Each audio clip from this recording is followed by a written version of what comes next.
buenas, soy Fran y esto es The Tap. Hola a todos, ¿cómo estáis? Soy David Carnicero, narrador de baloncesto desde hace 20 años en Canal Plus y en Movistar. Y estáis escuchando The Tap. Bienvenidos a un nuevo programa de Pasando la Bola, recién bautizado el nombre de esta sección, en el cual pues cada semana, a principio, vamos a hablar de tanto de fútbol, baloncesto, o sea, el deporte en general. Ahora mismo pues, vamos a ir haciendo programas así especiales y en el momento en el que empiece la temporada, o que se reanude más bien dicho, pues iremos haciendo, digamos, un tipo resumen, ¿no?, de lo que ha acontecido el fin de semana, anécdotas, actualidad, en fin, de todo un poco, como bien dice el nombre. Aprovechando el documental de las Dance, ¿vale?, que se está haciendo tan famoso ahora en Netflix, y sobre todo que tal y como estamos ahora, uno tiende a tirar de nostalgia, hoy me apetece hablar de los 90 en la NBA. Para situarnos un poco, y ahora andamos más y os presento a los compañeros que me acompañan, la época de los 90 siempre va a ser recordada pues, en la época dorada de Michael Jordan y sus Chicago Bulls, ¿vale? No olvidemos que aunque Jordan llega en el año 84, no es hasta 7 años después cuando logra su primer y ansiado anillo, y aunque después vendrían pues, los otros 5 más, ¿vale? Para presentar un poco, tengo aquí, por un lado, a mis dos fieles compañeros, a Oscar y Dani, ¿qué tal? Hola, buenas. Buenas. Y hoy tenemos de invitado, pues, habitual, como habéis podido ver en los anteriores, David y Nico. Hola, buenas, ¿qué tal? Hola, buenas, ¿qué tal? Vale, pues por entrarnos un poco en situación, yo tenía aquí anotado, para empezar, me gustaría hablar, si estamos más o menos unánimes, para meter lo que es el quinteto, ¿vale? 5 jugadores que elegirías tú para, si tuvieras que volver a jugar con ellos en los años 90, ¿cuáles se te vienen a la cabeza, ¿vale? Ese quinteto mágico. Lo vamos comentando, si queréis, entre todos, y ahora vamos hablando también de algún que otro jugador. Como base, ¿a quién elegiríais? Vale, como base el principal sería John Stockton, creo que ahí hay unanimidad. Para mí es el mejor base organizador de la historia, ¿vale? Ya no solo también por lo inteligente que era, esa visión de juego, sino por lo que es su defensa, ¿vale? Entre él y Malone llevaron a Utah Jazz a 2 finales consecutivas, aunque claro, en ambas ganó sin premio al estrellarse contra Jordan y sus Bulls. Es el líder histórico en asistencia, ¿vale? 15.806, que son más de 3.500 de lo que ha hecho Jason Kidd, que es el segundo. Y también es líder histórico en robo, ¿vale? Si tuviera que quedarme con una temporada suya, seguramente te diría la 96-97, que es el primer año en el que llegan ellos a las finales, aunque sus números fuesen un pelín menores. No sé vosotros cómo lo veis. David, Nico, Dani. Sí, yo lo veo también como el gran base de la década, por lo que decía Óscar, es el máximo asistente de la historia de la liga, también en robos, y yo creo que la gran pareja que hizo con Karl Malone lo hace estar en ese nivel. De hecho, es que bases tampoco en los 90 tampoco es que no salen muchos así a recordar que fueran líderes de un equipo, por así decirlo. Quizás se me ocurre Gary Payton, pero tampoco. Yo es que tengo puesto a ese. Tengo puesto a Peyton. Mi base es Peyton. Antes de continuar, ahora que tú nos hablas, también tengo por ahí a Hardaway y demás. Por citar un poco algunos datos, ten en cuenta que eso en esa década de los 90, John Stockton es 8 veces All-Star, es máximo asistente 6 veces, de hecho histórico, como ha dicho mi hermana, y 2 finales de la NBA, 97 y 98, que ya sabemos con quién se enfrentó y cuál fue el erótico resultado, como se diría en Los Simpsons. Ahora sí, Nico, dinos un poquito de otra base. Yo tengo puesto a Peyton y después yo es que tenía a 3. Yo tenía a Peyton, tenía a Stockton y después me aparecía Drexler. Creo que es un jugador del que se habla poco y que a mí personalmente, no sé, tenía algo que me gustaba. Es mi debilidad. Yo mi quinteto, si no hubiera sido objetivo, porque yo hubiera puesto el quinteto de los Bulls campeón, ¿no? Que dominó la década esa, ¿no? Pero no sé, yo por ejemplo, ¿os digo el quinteto mío? Dinos si quieres el quinteto, Nico. Mira, Mira, yo íbamos tengo a ir puesto- citando si queríais. venga, escolta, venga. Si queremos, pasamos a escolta. En escolta no nos vamos a parar mucho, porque como no diga Michael Jordan, que no lo diga, La pues duda ofende. ya puede ir desconectándose de la grabación, Sí. ¿no? Pero bueno, Michael Jordan, como estábamos Sí, diciendo, 6 anillos, el emblema de lo que es la NBA, de la competición, máximo en todo, ¿no? O sea, aquello Sí, fue una sí. tiranía. 5 veces MVP, un promedio de más de 30 puntos por partido durante toda su carrera. Es seguramente el mejor jugador de baloncesto de la historia, y ya no solo eso, sino uno de los mejores deportistas también. Una Es pregunta una leyenda. que tengo yo y que siempre me he hecho. ¿Vosotros creéis que Jordan en el actual baloncesto hubiese tenido números iguales o superiores? Yo, para mí, Yo creo que el seguramente baloncesto lo hubiese actual, superado. yo creo que el baloncesto actual no existiría sin Michael Jordan, la verdad. Ujú. No se comprendería de la misma manera. No. Me refiero, ahora mismo, si Jordan estuviera ahora jugando en la NBA, vamos a poner que. Vamos a poner a Jordan en la década esta, digamos, del 2010 al 2020. ¿Vosotros creéis que hubiese podido mejorar esos números? ¿Los hubiese mantenido? ¿Hubiese Yo creo sido, que sí. digamos, uno Mantenido más? como poco. Sí, yo creo que sí, Mantenido porque el ritmo con el que se juega ahora mismo, que son unas 110 posesiones por partido, dispararía sus números aún más. O sea, Claro. yo creo que pasaría. Lo normal sería que promediase, pues, algo más que Harden, incluso 38, 40 puntos por Yo partido. es que creo que vamos a tardar mucho tiempo y no sé si lo volveremos a ver a alguien como Jordan. Mm. Ya no es Voy a solo- decir yo algo. Yo como sabéis veo poco la NBA, pero me estoy viendo el documental de Last Dance, y a mí me parece brutal el cambio físico que da Jordan después de perder contra los Detroit Pistons. Es que Yo me no quedo tenía. con eso, digo es que el Sí. cambio que pega físicamente, bueno, él y todo, ¿no? Pero él sobre todo, digo, es brutal. Dice, yo tengo que conseguir ganarle a esta gente por mis huevos, vamos, básicamente. Ujú. Y el tío se Es que machaca. esos daban cera Buah. para toda la Semana Santa. Es O brutal. sea, Claro, esos pero es que- pegaban cera. Y ahí viene lo que iba a decir. Es que no hay ningún equipo actualmente como aquello Piston, como aquello. O sea, había muchos equipos que daban cera. O sea, aquella NBA de A los los 90 Pistons solo le faltaba Pachulia. era salvaje.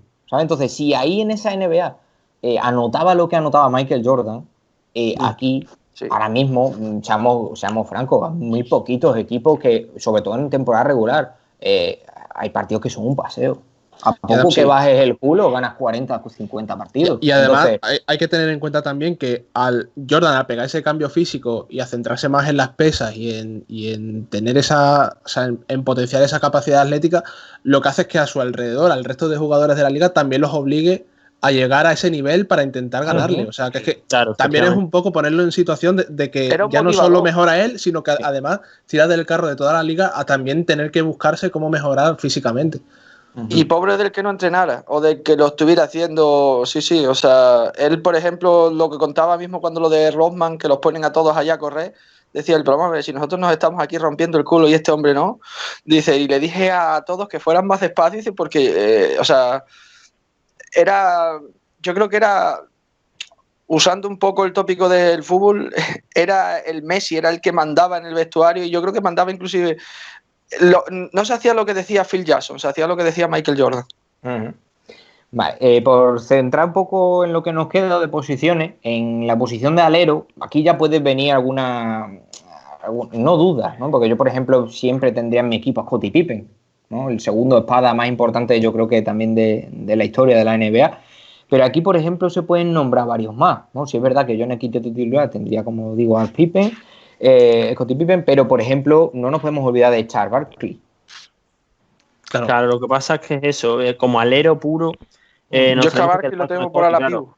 Claro, yo también. A Barkley lo meteríamos en el equipo por esto, igual que como ha mencionado antes Nico, a Clyde Drexler. Clyde Drexler entraría como escolta, pero claro, estar Jordan también se hace imposible. Igual que, yo qué sé, por ejemplo, también se nos podría ocurrir por ahí Reggie Miller y tal, como Dominic Wilkins. Carl Wilkins, o sea, hay mucho esto. Yo, a ver, de Scottie Pippen hemos visto siempre, o sea, nos quedamos siempre con lo que es como segunda espada y como defensor, pero en las 2 temporadas que no estuvo Michael Jordan en Chicago Bulls, en el 94 y el 95, los Bulls solo pierden 2 partidos menos que los que pierden con Jordan, ¿vale? Y esto es por el aumento de nivel al que se somete el Scottie Pippen. O sea, fue, si no recuerdo mal, tercero en la votación de MVP, promedió unos 23 puntos por partido o algo así. O sea, que es como que, aparte de lo que hemos visto de Scottie Pippen, aún podíamos haber visto más si hubiese sido, por ejemplo, la primera espada de otro equipo, ¿sabes? Entonces, también ya solo por eso, aparte de lo de segunda espada, uno de los mejores defensores de la historia, pues creo que Scottie Pippen merece estar como alero titular, vamos. Y en la década, Es que tiene unos numerazos. mirando números y tal, es que no solo números, sino... Es que era el 10 veces, segundo detrás de Jordan, el segundo en números era él. 10 veces en el quinteto defensivo. Sí, Y luego... Los 10 años en el quinteto defensivo. Es que cuando se 6 lesiona asistencias. Pippen, cuando se lesiona Pippen, es el bajón de los Bulls. Por eso Jordan decía, quítame, que me quiten al que sea, quitadme al que queráis, pero a Pippen que no me lo toque nadie. Es que yo pienso que era ese secundario el que hacía, digamos, entre comillas, el trabajo sucio. Claro, pero secundario hasta qué punto, o sea, ¿cómo se alimentan entre ellos? O sea, ¿podríamos hablar que Jordan hubiera ganado los 6 anillos sin Pippen? No, seguramente no, claro. No. Claro. Ahí está lo que nunca sabremos es si Pippen se hubiera ido a otro equipo, hubiera conseguido llevarlo a una final o hubiera sido capaz. Es que claro, también ahí uno se alimenta a otro. Y lo que sí hay que decir de Pippen es que esté entre los top de la liga en aquella época, siendo el segundo jugador de los Bulls, o sea, se hace muy complicado. Otros jugadores se tienen que ir a un equipo de cero y ser el líder para llegar a esas estadísticas. Y él lo consiguió siendo el segundo de Jordan. Con el contrato que tenía, que eso también fue otro. Sí, eso es brutal. Pero el contrato, bueno, es que el contrato es una cosa que yo siempre lo he visto como, bueno, si habéis visto el documental, es que a él se le ofrece no firmar. De hecho, el general manager le dice, no lo firmes. Porque si lo firma, aquí no vengas hasta que se te acabe el contrato, porque lo que firme va a misa. Pero claro, en aquel momento, los problemas que tenía Pippen, el tema de su padre, un hermano, que los dos estaban como habíamos dicho, ¿no?, en silla de ruedas y demás, él lo único que buscaba era tener una seguridad en traer dinero a casa todos los años. ¿Qué pasa? Que llega un momento en el que estás viendo que tienes opción a cobrar como 40 veces más de lo que estás cobrando, exagerado. Pero claro, firmaste una cosa que era para X años y es verdad que también podrían haberse sentado a negociar, ¿no?, que no pasaba nada, pero claro, en este caso lo que ocurrió en tema de salario. Yo que esa época por edad me pilla un poco más joven que vosotros y la pude vivir más. Yo la que me inculcó a los Chicago Bulls en la sangre y nunca supe el por qué fue mi madre. Y mi madre siempre, para mi madre Pippen era su debilidad. De hecho, ella está viendo el documental porque tenía curiosidad de cómo estaba Pippen ahora.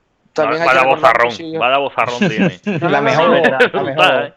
Parece que está como recién levantado. Sí, parece que está como recién levantado el hombre. No, pero también Pippen tuvo no sé exactamente cómo fue, tuvo unos negocios malos. La verdad que hemos podido entrar ya a mi madre para que nos hablara un poco también de esto, porque se quedó arruinado. O sea, Pippen tuvo que vender los anillos que ganó, los tuvo que empeñar. Y ahora ya otra vez está bien, pero no fue por juego ni sino malas inversiones, digamos. Eso da para otro capítulo. O sea, de la gestión del dinero de esta gente. Da para una trilogía, totalmente. Sí. Y mi madre ahora, durante la cuarentena y demás, que se ha puesto a investigar ella también, me comentaba el otro día que los ha recuperado, que se los ha regalado Jordan. Sí. De hecho lo dicen, no sé dónde lo leí, pero sí, se los consiguió Jordan de nuevo. Por cerrar un poco, ¿vale? Nos queda el ala pivot y el pivot. Creo que hay unanimidad aquí en este caso, ¿vale? Con Karl Malone, el 4 de la década. Tienes a Charles Barkley, vale. Y ahora hablamos también, si quieres, un poquito del gordito. Y Olajuwon. Es que por movimiento, sí es verdad que el pívot que más me gusta de la historia de la NBA es Shaquille, porque aquello era someter a todo, pero es que los movimientos que tenía Olajuwon no se los he visto a nadie nunca. O sea, aquello parecía que estaba bailando. Sí, vamos, Yo. Por talento puro, estamos hablando seguramente de uno de los mejores de la historia. Es que recordemos que fue el pick número 1 del draft de Jordan, que en su segunda temporada llegó a unas finales de NBA, ¿vale? En la que perdió contra nada menos que los Boston Celtics de Larry Bird. Y es que es eso, o sea, es un jugador que ha ganado 2 anillos, que ha tenido unos promedios salvajes en una época de muchísima competencia, ¿vale? De Pat Ewing, de Charles Barkley, Robinson, o sea, ha tenido difícil competencia y para mí es el mejor pívot de la década. Y después Karl Malone, es que yo lo sitúo por encima de Barkley, aunque ninguno de los dos ganasen anillos. Este tiene 2 MVP, es el segundo máximo anotador histórico de la NBA. No se ha perdido nunca unos playoffs, ¿vale? Ni en Utah, ni en ningún otro, ni en Lakers, ni en nada. Ha sido All-Star todos los años de esta década, ¿vale? A excepción del 99, que no hubo por el lockout. Y es que es eso, o sea, en el año que gana el MVP promedia 27 puntos, 10 rebotes, 5 asistencias. 5 asistencias en un equipo con Stockton, recordemos. Sí. Y que si no llega a ser por los Bulls de Jordan, Pippen y demás, tendría ese anillo, vamos, es que no cabe ninguna duda. Exacto. Por nombrar alguno más. O'Neal, por ejemplo, en puntos y en rebotes está ahí. O'Neal en esa década. Yo es que el O'Neal de los Orlando. Nico, si me disculpa, yo es que a O'Neal lo meto más, como te digo, en los 2000. Sí, yo te hablo de 2000, claro, es donde vienen sus anillos. Claro, exactamente. Entonces, sí es verdad que es eso, pero es que creo que la década de los 90 es de Olajuwon. ¿Vale? Y si acaso tengo que meter a alguien, meto a Almirante. Es el rookie de la temporada 92-93, O'Neal. Sí, pero no sé. Creo que la década, digamos, donde hay que enfocar... En esa década, O'Neal promedia 27 puntos por partido, 12 rebotes y un 57% en tiros de... Casi un 58, un 57,8 en tiros de campo. O sea, pero yo hago una pregunta. ¿Con qué Shaquille os quedáis? ¿Con el de Orlando o con el de Lakers? Con el de Orlando. Con el de Lakers, Orlando, sin duda. De Orlando. Yo me quedo con el de Lakers. Fran, porque tú tiras para lo tuyo. Pero te puede el punto de oro. Para nada, pero no, aparte de eso, es que él es el líder en un equipo con Kobe. O sea, él... Es eso, a mí el prime de Shaquille O'Neal son los playoffs en los que llega a las finales y se enfrenta contra Iverson. Es que promedia en esas finales, no sé si era un 38-17 o algo así, partidos de 45 puntos, de rebote. Para mí el mejor nivel de Shaquille lo hemos visto a principios de los 2000. Además es que en lo que son los éxitos de ganar anillos, es que los 4 anillos que tiene Shaquille los gana a partir del 2000. Claro, exacto. Es que yo solo por eso, y es lo que dice, es el líder de un equipo como son los Lakers, con Kobe, con Derek Fisher, o sea, no sé. También, a mí me parece que también Kobe yo creo que lo hace mejor jugador de lo que en ese momento ya era. No sé, porque es que luego llega a Miami y en Miami es una segunda espada ya con más años y demás. Claro. Y sigue teniéndose, o sea, aunque tiene un nivel un poco más inferior, sigue, no depende de Wade, por así decirlo, ¿sabes? Él hace su juego por su parte, es que no sé. Es una cosa que también da para mucho debate, está claro, pero como dice Oscar también, yo Shaquille lo sitúo más, digamos, su prime en la década de los 2000, que también haremos un programa, eso está claro. Bueno, o sea, que eso ya os iremos avisando porque da para muchos juegos. Decía lo de Robinson, porque sé que, por ejemplo, David es mucho de Robinson también. Tú sabes, ¿no? Que tú también lo pondrías ahí entre los mejores y demás. El pívot de los Spurs, y que luego ya al final de la década pues ya se junta pues con... para mí es el mejor 4 que ha habido en la liga, ¿no? Que es Tim Duncan. Entonces, en ese caso, pues, la mejor. Es que claro, la época de los 90 yo la considero la última gran época de los pivots. Luego, sí es verdad que más adelante han seguido habiendo, pero la competencia que había en los 90 yo creo que era muy difícil que las hubiera. Tenemos al O'Neal de los Magic y principios de los Lakers, que era bastante atlético. Tenemos a Robinson, tenemos a Olajuwon, tenemos a Ewing, o sea, había muchísima competencia en la pintura. Y de Robinson sí es verdad que te lo he comentado antes, que es como el gran olvidado dentro de los pivots de la época. O sea, es un pivot que, entre otras cosas llamativas, ha sido el último en conseguir un cuádruple doble en un partido. O sea, cosa que es bastante llamativa. Cierto es que antes no se recogían estadísticas de robos ni de tapones, entonces era muy difícil registrarlo. Pero así los dos últimos en conseguirlo fueron Olajuwon y Robinson. Y Robinson es dentro de los de los 4 de los que hay constancia, el que lo hizo con más puntos, con 34. Tiene otro partido de 71 puntos, o sea, que realmente era bastante dominante, pero sí es verdad que puede que sea a lo mejor que no tenía mucha prensa mediática alrededor suya, de que no era un jugador ni polémico ni nada, sino que tenía un perfil bajo. Lo que ha pasado siempre con los Spurs, ¿no? Más o menos. O sea, es como un equipo Sí, que siempre ha estado ahí arriba en los últimos años, pero nunca se le ha dado la prensa suficiente. exactamente. Y entonces yo creo que Robinson también pues, se ha visto perjudicado por eso, pero yo sí lo consideraría incluso el segundo pívot de los 90. O sea, por detrás de Olajuwon yo lo metería a él. Otra cosa, para ir enlazando ya con el tema del final, los 90 tampoco se entenderían. Todo empieza así. Los años 90 empiezan con una estrella del deporte como es Magic Johnson.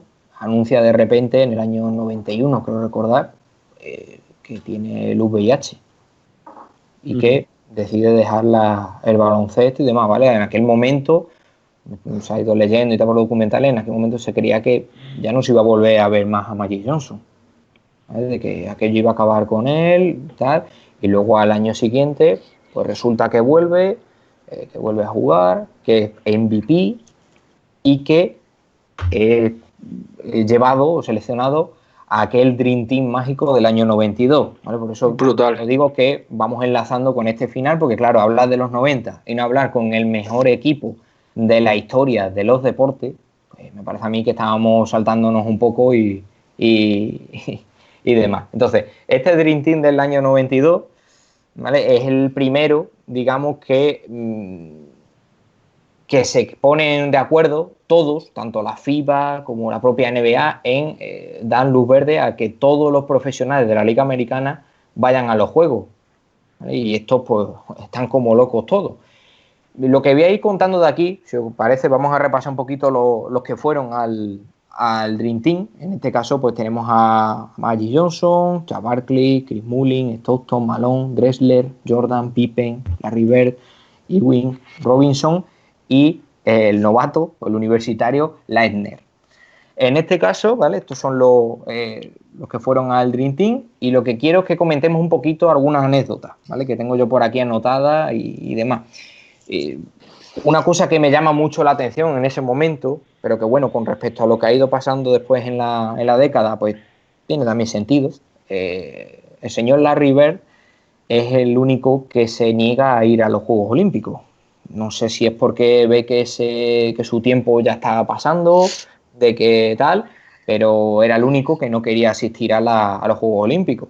El señor Magic Johnson es el que se presenta a hablar con él y el que lo convence para que vaya directamente a los Juegos de Barcelona, ¿no? Como una señal de que, oye, son los dos mejores, los que gobernaban la liga y que tenían que ir a presentar aquello.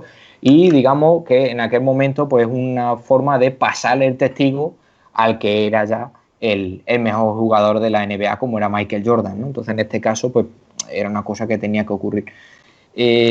Por comentar un poco también, una cosa que me llama muchísimo la atención es que el seleccionador Chuck Daly era un tipo con mucha mala hostia, hablando mal, y que estaba leyendo aquí que en ningún momento se pidió un tiempo muerto en el torneo. Vale que se ganó de 40 en casi todos los partidos, que es una cosa brutal y que, hombre, por otra parte, veo lógico que no se pida tiempo muerto, pero es que un tipo con ese genio, con ese carácter, que no pida ni un tiempo muerto y que no, digamos, que le deje hacer a los jugadores, pues resalta un poquito, ¿no? No sé cómo lo veis vosotros.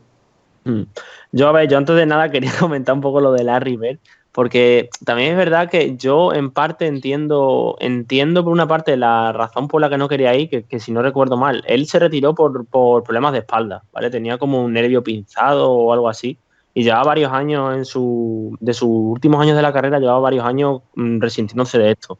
Entonces ese mismo año decidió retirarse.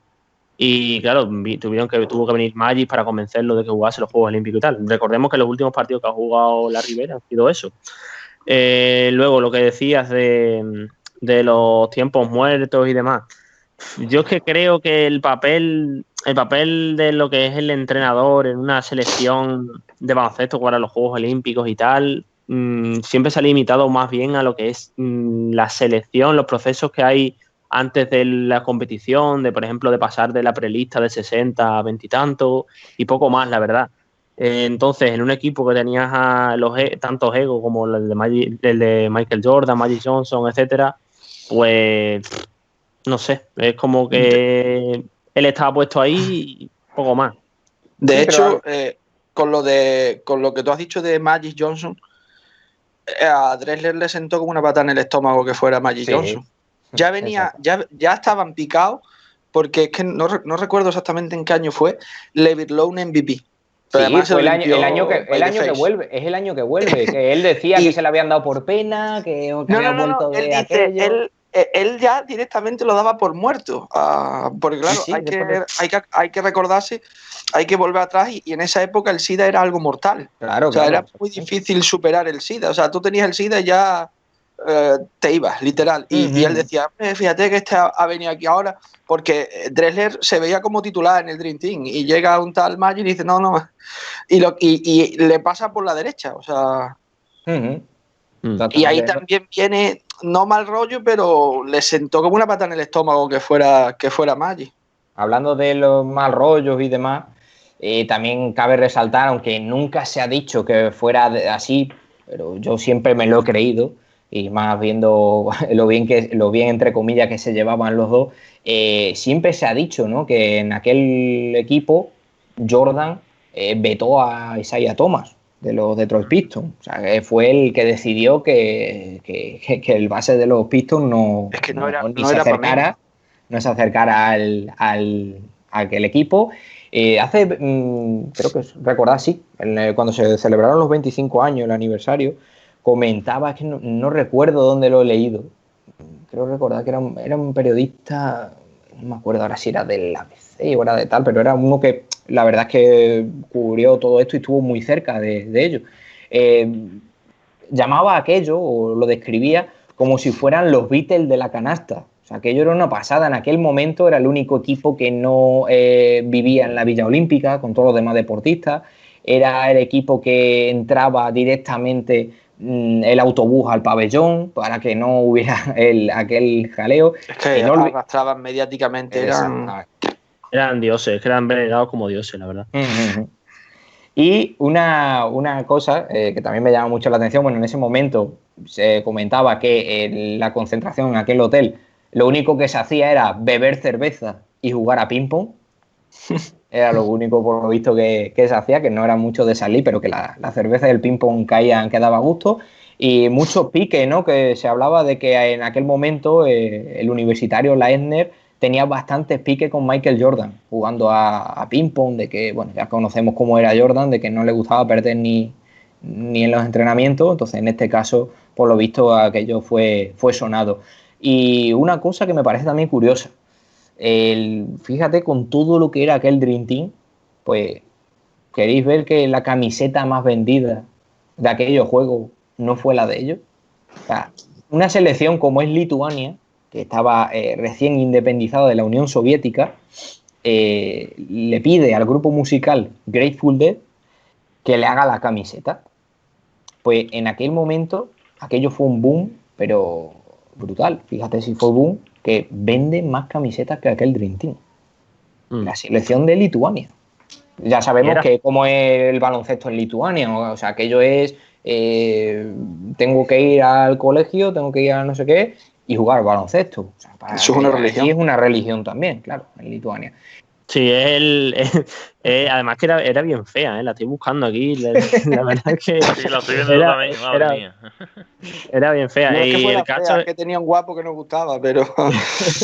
El caso es como Es es que no sé cómo explicarlo, o sea, es como una especie de metáfora de lo que es el capitalismo, ¿no? Te separas de un país comunista y Sí, de sí. repente tu país es el que más vende, no sé. Es el como que más. Sí, sí, te no venían deja de ser. aguantando durante bastantes años y de repente, pues eso, y la verdad es que Nosotros le es podíamos horrible la decir, yo camiseta. que sé, que nos la diseñara Camela o alguno de estos para el Sí, próximo mundial. alguno de estos, ¿no?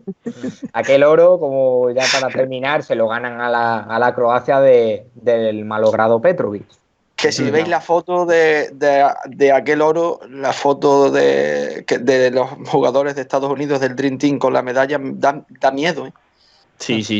Tragaba Totalmente. saliva nada más verlo, ¿eh? Yo lo que tengo, yo digo, vamos a ver, el entrenador el seleccionador de Estados Unidos, ¿qué hacía?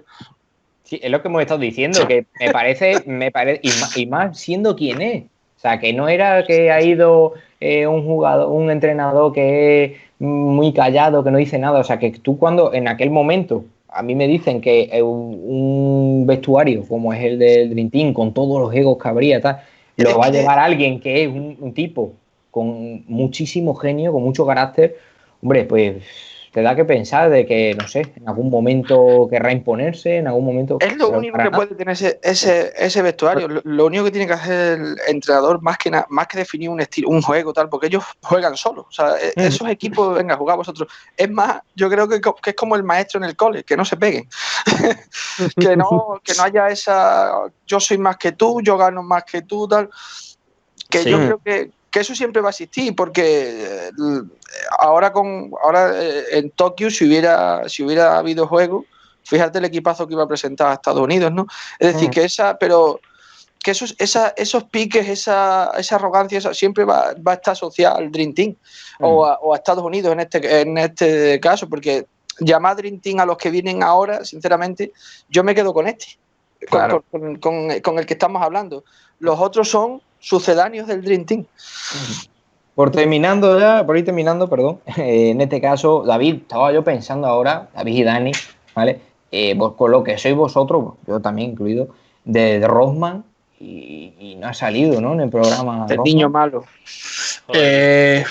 Bueno, di tú, Dani, y ahora comento yo. A mí me parece la hostia. Es un tío que... Es la identidad.